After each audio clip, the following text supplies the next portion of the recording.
For today, tungkwa o winter. Ito yung tungkwa, winter melon, squid, straw mushroom, at kipirasong luya. Para sa soup ko ngayon, nag-boil na ako ng broth. Galing nilagyan ko siya ng chicken broth kasama ng luya. Kumukulo na to.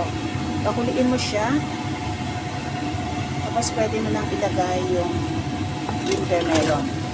Ito yung soup namin yung gabi. Hayaan mo siyang kumulo sandali. Kumukulo na siya, pwede mo nang ilagay ang straw mushroom.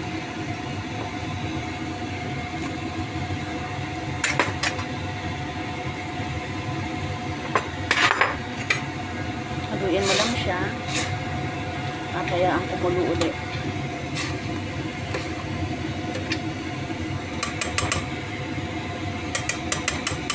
Mainam tong soup na to pag taglamig dahil pampainit daw ng katawan. Tsaka hindi less fat siya kasi hindi karne, kundi squid ang ilalagay natin. Pwede na natin ilagay yung squid sa tungkwa, tsaka straw mushroom. Tapos, ang timpla nito, ano lang, konting asin, 1 tablespoon na rice wine o Shaoxing wine, tsaka maraming paminta.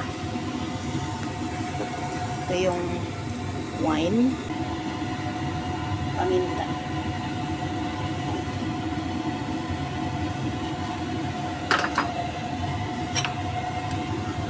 Saglit lang iluluto ito, pakukuluan to kasi kapag na-overcook yung squid, magiging tough to, matigas, nguyain.